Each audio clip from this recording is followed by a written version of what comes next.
السلام علیکم ورحمۃ اللہ وبرکاتہ۔ میرا نام نوید فیصل ابڑو ہماری کاسٹ ہے اور حالہ کا رہنے والا ہوں۔ حالہ حیدرآباد سندھ۔ ہمارے یہاں حالہ شہر میں اکثریت جو ہے وہ شیعہ حضرات کی ہے، لہٰذا وہاں پہ زیادہ تر اثر جو ہے نوجوانوں پہ شیعت کا زیادہ ہے، کیونکہ اس میں آسانی بھی ہوتی ہے۔ تو ہمارے جو کچھ رشتہ دار تھے، اسپیشلی جو ننیال تھا، وہ شیعت سے تھوڑا بہت قریب تھے،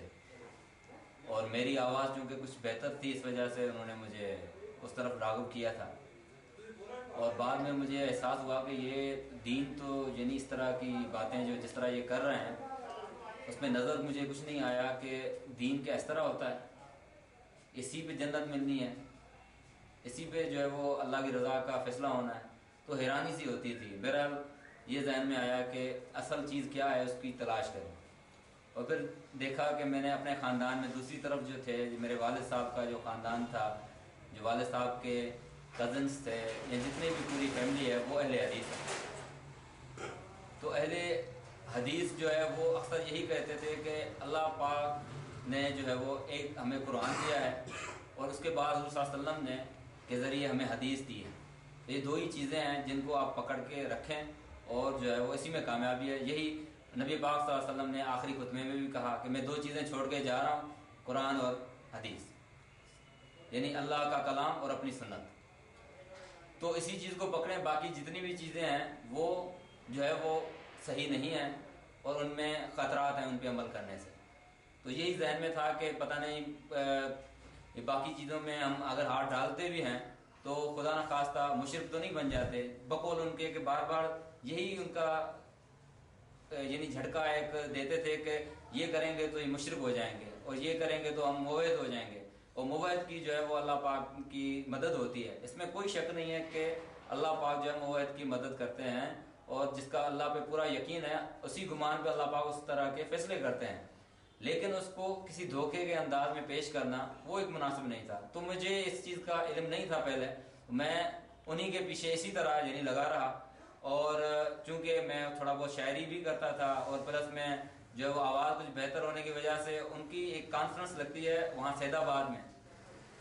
پیر بدیدین شاہ راشدی صاحب ہیں مرحوم،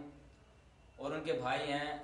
پیر محب اللہ شاہ راشدی صاحب۔ وہاں پہ ان کی بہت بڑی پاکستان آل پاکستان جو ہے وہ کانفرنس لگتی ہے، سیرت کانفرنس 3 دن کی۔ تو اس کا افتتاح جو ہوتا تھا وہ اسپیشلی مجھے بلایا کرتے تھے، اور شروع میں جو پہلا دن ہوتا تھا اس کا جو افتتاح ہوتا تھا وہ میری نظم سے ہوتا تھا، اور وہ نظم جو ہے وہ میرے چچا ہیں، بہت بڑے مصنف ہیں کافی کتابوں کے، منصور ویراگی صاحب، جن کا پورا نام ہے عبدالرؤف ابڑو، مرحوم اللہ ان کو جنت نصیب کرے۔ تو انہوں نے جو ہے وہ لکھتے تھے ان کے لیے،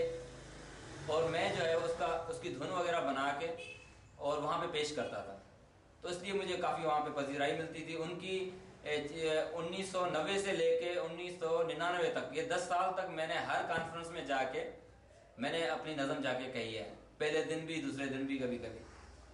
اور ان کی جو کانفرنس کی کیسٹس ہیں، جو کتابیں چھپی ہیں، ان میں بھی میرا نام ہوگا۔ ان کی کیسٹوں میں پہلے نام ہوگا، بھائی نوید فیصل ابڑو نے یہ جو ہے وہ نعت کہی، یا یہ جو ہے وہ قصیدہ کہا، جو بھی ہے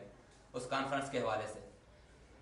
تو وہاں بھی میں جاتا تھا، سنتا تھا، وہاں پہ بہت سارے کتابوں کے اسٹال لگتے تھے، اور کافی اسپیشلی جو ہے حنفیوں کے خلاف جو زیادہ تر جتنی بھی 90% جو ہے وہ جو بھی بات ہوتی تھی وہاں پہ میں جو سنتا تھا وہ حنفیوں کے خلاف ہوتی تھی۔ یعنی صحیح حدیث اور قرآن کی بات ایک طرف ہوتی تھی،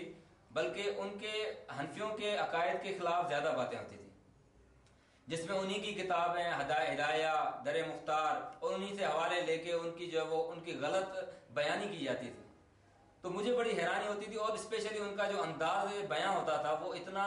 جو ہے وہ رف اور ہارڈ ہوتا تھا کہ ایک عجیب سی کیفیت ہوتی تھی کہ یہ کس طرح بیان کر رہے ہیں، اور کس طرح جو ہے وہ صحابہ کرام کا نام لے رہے ہیں، اور کس طرح جو ہے وہ ائمہ کرام کا نام لے رہے ہیں۔ یعنی اس میں کہیں بھی مجھے ادب اور احترام کی کوئی چیز نظر نہیں آئی۔ تو یہ چیز مجھے کھٹکھٹاتی تھی کہ یہ کیا،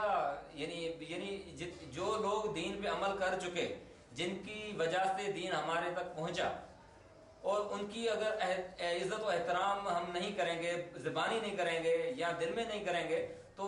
کیونکہ بچپن میں نے سنا تھا، میری والدہ کہتی تھی کہ جتنا ادب اتنا نصیب، تو ادب ہی نہیں تو پھر نصیب کیا ہونا ہے؟ تو یہ ایک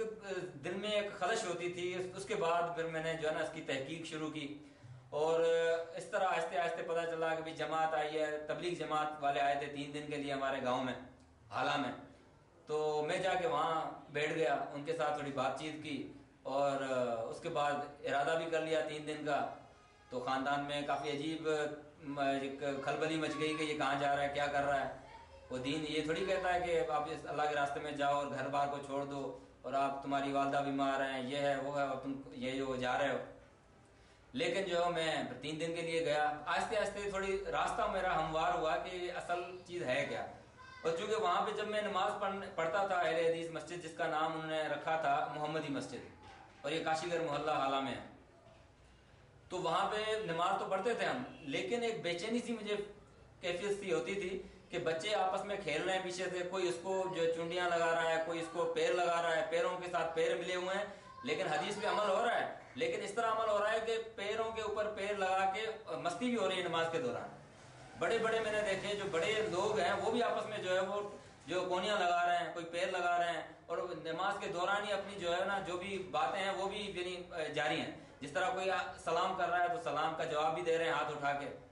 اور اس کے علاوہ جو ہے وہ کوئی بات کوئی ناگوار گزری ہے تو اسی کو کونی سے جو اس طرح کرنا، کسی کو پیر سے ٹھنڈا مارنا کہ یہ کیا کر رہے ہو. یہ نماز کے دوران ہی یہ سلسلے جاری ہوتے تھے. تو مجھے عجیب سا لگتا تھا نماز تو ہم یہ جب میں نے 3 دن لگایا تو میرا ذہن بنا کہ نماز تو صرف اللہ کے لیے ہے، اور جب آپ اللہ کے لیے ہاتھ اٹھاتے ہو نماز کے لیے، اللہ اکبر کہتے ہو، تو ساری چیزیں پیچھے چھوڑ دو، اب صرف یہ دھیان کرو کہ اللہ آپ کو دیکھ رہا ہے، آپ اللہ کو دیکھ رہے ہیں. تو یہاں پہ میں نے دیکھا 3 دن لگانے کے باوجود بعد میں نے دیکھا کہ یہ سلسلہ ہی کچھ عجیب ہے کہ نماز پڑھ رہے ہیں لیکن باتیں جو ہے ہم اپنی جو ہے وہ اس طرف کی دیکھ بھی رہے ہیں، ادھر ادھر بھی کر رہے ہیں، سارا کام نماز کے دوران کر رہے ہیں. تو کیفیت وہ نماز کی وہ نہیں بن رہی تھی. تو ایک پھر وہاں دیکھا کہ انہوں نے تعلیم شروع کر دی ریاض الصالحین کی اور تنبیہ الغافلین کی عصر نماز کے بعد. تو اس میں جو حدیث یا کوئی بھی چیز وہ پڑھتے تھے تو اس پہ میں دیکھتا تھا کہ کتنا عمل ہے کتنا نہیں ہے. اور مسجد بھری ہوئی ہوتی تھی جو ہے وہ وضو کی جگہ اسپیشلی کہ یہاں پہ کانفرنس ہے، یہ حدیث